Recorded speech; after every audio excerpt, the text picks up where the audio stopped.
ये भोर के चमकने वाले तारे, देखिए भोर के चमकने वाले तारे मतलब उसको संबोधन कर रहा है ना, मॉर्निंग स्टार, भोर के चमकने वाले तारे को हरा देता था,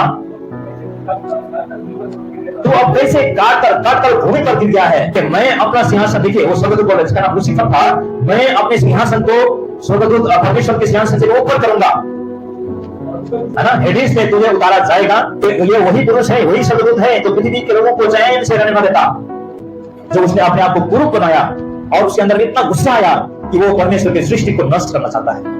यीशु मसीह के बलिदान के कारण से वो हारा हुआ शत्रु है। हाँ, जितने लोग मृत्यु के भय के कारण जीवन भर उसके दासत्व में फंसे हुए थे, उसे छुड़ा ले। इसलिए परमेश्वर को, केवल परमेश्वर स्वयं को मनुष्य का अवतार, मनुष्य का रूप धारण करके यीशु के रूप में आना पड़ा और कलवरी की क्रूस में जब वो तड़प रहा था और शैतान खुश हो रहा था, आज वो स्कीम चला रहा है कि उसका ताकत तो खत्म हो गया, वो आज कुछ षड्यंत्र करता है, वो चाल चलता है, छल और कपट का इस्तेमाल करता है वो आज। सबले जय मसीह। सुनो रईसा, लेकिन अगर हम लोग जानेंगे कि वो किस प्रकार से काम करता है, तो जैसे पतरस ने कहा, सजग रहो, जागते रहो, उसका सामना करो, वो तुमसे भाग जाएगा। तो मैं कुछ उदाहरण दूंगा, देखिए कि वो किस प्रकार से वो स्कीम चलाता है। एक बार पढ़िए, दूसरा कुरिन्थियों 11 का 14 में कोई पढ़ेंगे। यह अचंभे की बात नहीं है, शैतान आप ही ज्योतिर्मय स्वर्गदूत का रूप धारण करता है। देखिए शैतान रूप धारण भी कर सकता है ना, वो होली एंजल की तरह दिखाई दे सकता है, और इससे हमें सतर्क रहना जरूरी है। लूका 22 अध्याय उसका 3 पद में देखिए एक खतरनाक उदाहरण है। देखिए जब शैतान यहूदा में समाया, जो इस्करियोती कहलाता है, जो 12 चेलों में गिना जाता था। देखिए यहाँ पर एक बात, ये बात को क्यों मैं उल्लेख कर रहा हूं, क्योंकि शैतान हमारे सामने डरावने रूप लेके नहीं आएगा, है ना, वो कभी भी, क्योंकि वो स्पिरिट बीइंग है, वो आत्मा है, शरीर नहीं है, फिजिकल अपीयरेंस नहीं। इसलिए आप जो भी देखते हैं ना पिक्चरों में, वो सब फालतू है, वो सब नाटकीय है, क्योंकि शैतान का रूप है ही नहीं, वो स्पिरिट है, परमेश्वर का कोई रूप नहीं है। उसी प्रकार शैतान क्या है, इवल स्पिरिट है, लेकिन वो प्रभावशाली है। और उसने प्रभु यीशु मसीह के 12 चेलों में से एक को फंसाया, उसका नाम क्या था, यहूदा इस्करियोती। देखिए यहूदा इस्करियोती प्रभु से कितना नजदीक था, प्रभु के 12 चेलों में से उसको खजांची यानी कि ट्रेजरर का पद दिया था। यानी कि जो भी लोग प्रभु यीशु मसीह उनके टीम को कोई सहयोग करते थे, भेंटदान देते थे, तो उसका देखभाल कौन करता था, यहूदा इस्करियोती। यानी कि वो प्रभु यीशु का क्लोज था, प्रभु यीशु मसीह उस पर भरोसा करते थे। तो क्या प्रभु को मालूम नहीं था कि अंदर में बाहर में वो खुद आत्मिक बनता था, अंदर से ये काम करता था, प्रभु को मालूम नहीं था। लेकिन वहां पर प्रभु का प्रेम झलकता है ना, प्रभु का प्रेम झलकता है और प्रभु उसको सुधारने का मौका देता है। मालूम है क्यों, क्योंकि अगर कोई एक चोर को ये सामान का देखभाल करने का ड्यूटी दिया जाए, तो वो अच्छा से ड्यूटी करेगा, ऐसा बोला जाता है।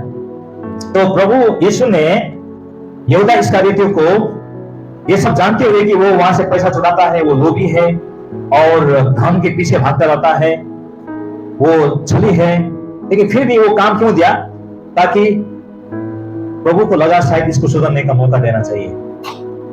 लेकिन वो नहीं सुधरा, उसका लोभ, उसका लालच यहां तक पहुंचा कि, और उसके द्वारा, उसके लोभ और उसके अभिलाषा के द्वारा शैतान उसके अंदर में प्रवेश किया। लिखा है ना वो 22:3 में कि शैतान उसके अंदर में प्रवेश किया और उसने अंत में प्रभु को पकड़वा दिया, और उसके बाद में उसको सहन नहीं हुआ और जाकर के उसने सुसाइड किया, वो खुद मर गया। इसका मतलब क्या है कि प्रभु के क्लोज लोगों के जीवन में भी शैतान काम कर सकता है, ये प्रमाण है। प्रेरित लोग तो और भी ज्यादा, वो और भी पावरफुल थे, प्रभु ने उनको उनके साथ साथ चलाने के कारण से, उनको अधिकार देने के कारण से और पावरफुल थे। लेकिन फिर भी शैतान यहूदा इस्करियोती के जीवन में प्रवेश किया और अपने प्रभु को धोखा देने में उसको इस्तेमाल किया, और उसका अंत क्या हुआ, नतीजा क्या हुआ, वो खुद सुसाइड करके मरा। शैतान आज भी युक्तियों को यूज करता है, शैतान आज भी अपने टैक्टिक्स को यूज करता है। वो डरावने रूप लेकर कभी नहीं आएगा, कभी भी हमें देखते हुए नहीं आएगा। इसीलिए पतरस कहते हैं कि सचेत रहो और जागते रहो। हमें अलर्ट रहना बहुत जरूरी है। हो सकता है कि हम लोग अपने दैनिक जीवन में, है ना, पारिवारिक जीवन में हम लोग अपना अपना टेंशन है, अपना अपना कमी घटी है, कोई रोग में है, कोई बीमार है, कोई कमी घटी में है, कोई क्या टेंशन लेके चल रहे हैं, कोई जीवन में संघर्ष कर रहे हैं, है ना, कोई अपने अपने गलतियों के कारण से, अपने कमजोरियों से जूझ रहे हैं, संघर्ष कर रहे हैं अपने अंदर अंदर। लेकिन इसके साथ साथ हमें एक बात को एडिशनली, है ना, उसके अतिरिक्त हमें ये बात जानकर रखना है, इस बात को याद करना है कि शैतान हमारे विरुद्ध में युद्ध छिड़ा हुआ है। उसका नेचर क्या है, शैतान का नेचर क्या है? ये नहीं बोलेगा कि भाई करण तुम इतने कम उम्र में बहुत कठिनाई परेशान उठा रहे हो, हाँ तुम देखो पढ़ाई भी कर रहे हो, काम भी कर रहे हो, अपने माँ के अधीन में रह रहे हो, अपने परिवार को देखभाल कर रहे हो, हाँ अपने जवानीपन की अभिलाषाओं के विरोध में जूझते हुए, लड़ते हुए, हाँ तुम ये सब कर रहे हो, तुम बेचारा हो, नहीं बोलेगा वो। तो आप इसका कमजोरी पाए, इसको और दबाएं। शैतान ये ताक में रहता है। शैतान हमेशा ये, उसका कोई दया में नहीं है। जैसे एक दहाड़ने वाला शेर अपने शिकार पर कभी दया नहीं करता है। ओहो ये तो मेमना है, ये तो भेड़ है, कितना सुंदर है, इसे मैंने गलती से पकड़ा है, इसे छोड़ देता हूं। नहीं, वो निर्दोष प्राणी को वो लूच लूच के खाता है। और शैतान का स्वभाव ऐसे ही है। और उससे हमें क्या करना चाहिए? क्या करना चाहिए? हमें उसका नीचे वाला पद लिखा है, हमें उसका सामना करना चाहिए। 9 पद में विश्वास में दृढ़ होकर और यह जानकर उसका सामना करो। देखिए फेस, शैतान का क्या करना है? हमें सामना करना है। लेकिन शैतान के बारे में जानेंगे ही नहीं तो सामना कैसे करेंगे? लेकिन आज मुझे विश्वास है कि वचन के द्वारा हम लोगों ने देखा कि शैतान आज कोई भी डरावने रूप लेकर हमारे सम्मुख नहीं आएगा। टीवी सीरियल और पिक्चर का शैतान जो है वो नाटक केवल है ना, लेकिन जो असली जो शैतान है, जो वास्तविक शैतान है, वो भयंकर है। वो स्कीम लेकर आते हैं और उससे हमें सावधान होना, उसका सामना करना जरूरी है। 9 पद में बताते हैं विश्वास में दृढ़ होकर और यह जानकर कि उसका सामना करो कि तुम्हारे भाई जो संसार में है ऐसे ही दुख सह रहे हैं। तो आज यदि हम अपने जीवन में, हमारा जीवन उतार चढ़ाव है, दुख समस्या है, परेशानी है, कमी घटी है, बीमार है, रोग है, चिंता है ना, ये सारे टेंशन है, तो वो हमारा जिंदगी का भाग है। उसके लिए हमें प्रार्थना करना चाहिए, है ना, उसके लिए हमें प्रार्थना करना चाहिए। लेकिन ये सारे टेंशन हमें कभी भी गुमराह नहीं करे, है ना, कि शैतान नहीं है। हमें सब समय अपना मन में याद रखना है। सचेत रहो मतलब क्या है? Be mindful. दिमाग में इस बात को रखो कि मेरा शत्रु जो है, शैतान जो है, मेरे चारों ओर इर्द गिर्द घूमता है और वो हमारे जीवन में किसी दूसरे दृश्य के द्वारा काम नहीं करता, है ना। कभी भी हम दोष देते हैं ना शैतान के कारण से, नहीं, उसका दोषी हम स्वयं होते हैं और वो हमारा शरीर है। ये शरीर है ना, ये शरीर शैतान का काम करने का प्रवेश द्वार है। आंखों से, है ना, आंखों की अभिलाषा, शरीर की अभिलाषा और घमंड, जीवन का घमंड से शैतान प्रवेश करता है और उसका हमें सामना करना होता है। लेकिन हम लोग कभी कभी बोल सकते हैं नहीं, मैं तो ऐसा कभी नहीं करता हूं, है ना, मैं अभिलाषी भी नहीं हूं, मैं किसी से झगड़ा भी नहीं करता हूं, मैं सबके साथ मिलजुल के रहता हूं। देखो, तो हम कैसे शैतान का विरोध और शैतान का सामना करने के लिए हम क्यों खड़ा रहे? वचन में लिखा है यदि हम संसार और संसार के संसारिकता से ना मित्रता करें तो हम किससे शत्रुता पैदा करते हैं? जेम्स 4:4। देखिए, क्या तुम नहीं जानते कि संसार से मित्रता करना परमेश्वर से क्या करना है? बैर रखना है।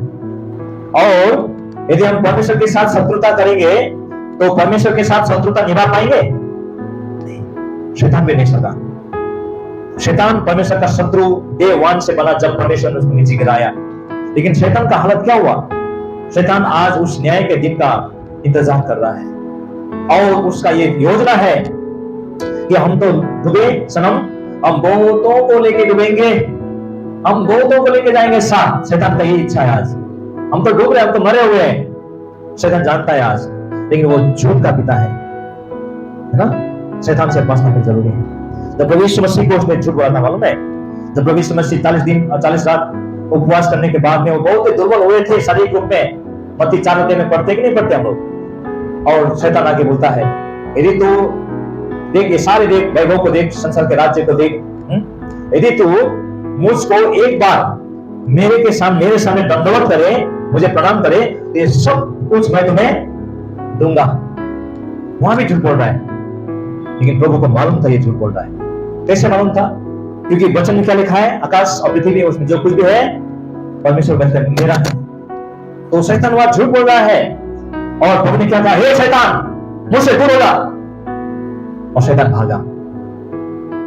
यदि आज हम शैतान के बारे में नहीं जानेंगे ना, हम शैतान को पहचान भी नहीं पाएंगे। वो आएगा, काम करके चला जाएगा ना, पता भी नहीं चलेगा। आजकल आता है ना, जो प्लम्बर और इलेक्ट्रिशियन बनकर आता है काम करने के लिए, अब उनको काम भी देते हैं, रूम भी घुमा देते हैं, और उनको पानी भी देते हैं।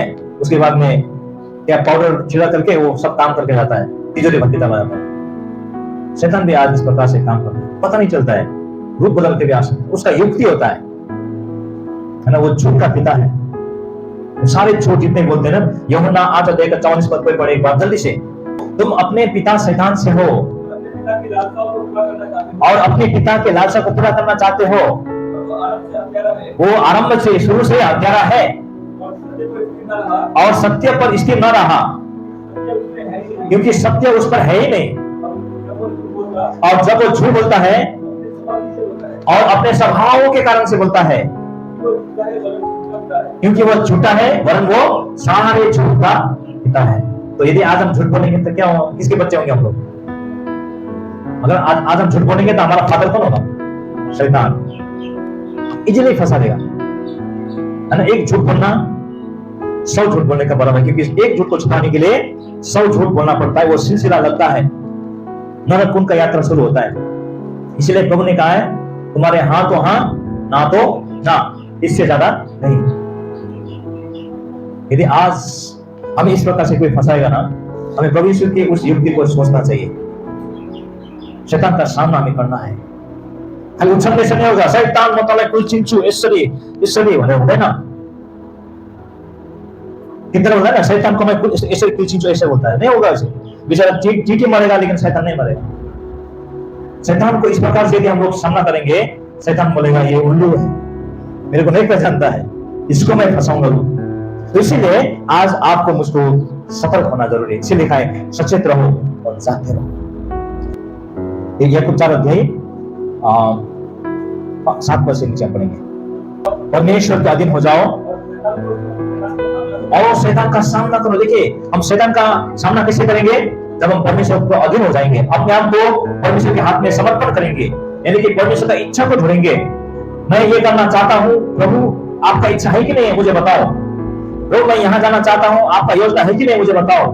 प्रार्थना करना है, हमें प्रार्थना के द्वारा कुछ करना है, वो है राइट डायरेक्शन, है ना। शैतान का सामना करो, परमेश्वर का अधीन रहो। नेक्स्ट, और वो तुम्हारे पास से भाग निकलेगा। देखिए, ये वचन में हमें सिखाया है शैतान का सामना कैसे करना है।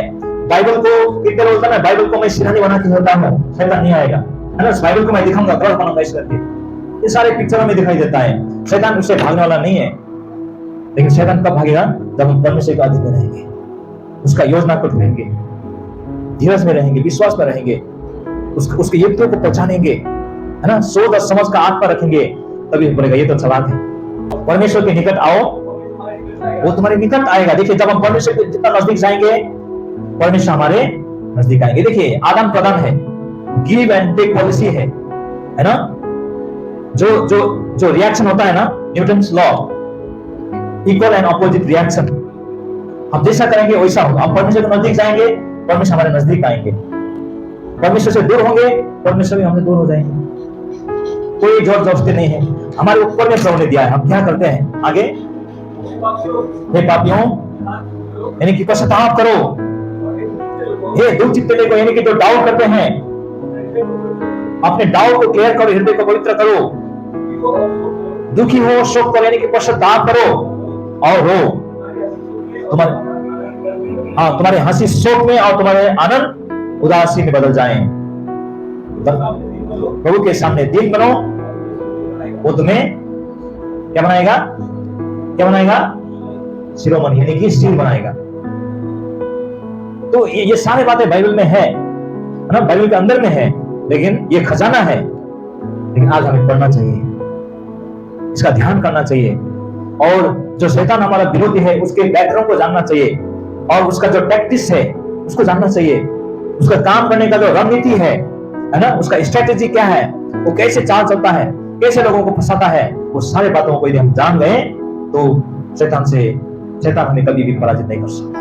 तो प्रभु हम सबको सहायता करे कि हम अपने दैनिक जीवन में ये बात को याद रखें, चाहे हम सुख में हो, चाहे हम दुख में हो, चाहे हम घटी में हो, चाहे हम प्रशस्ता में हो, चाहे हम स्वस्थ हो, चाहे हम बीमार हो, हमारे परिस्थिति कैसा भी क्यों ना हो, एक बात सच है कि हम शैतान का सामना कर रहे हैं। शैतान ने हमारे विरुद्ध में युद्ध छेड़ दिया है, और वो शांत होने वाला नहीं। जब तक प्रभु यीशु मसीह नहीं आता तब तक वो अपना जो युक्ति है हमारे विरुद्ध में चलाता रहेगा। प्रभु हम सबको वचन के द्वारा आशीष अनुग्रह दे।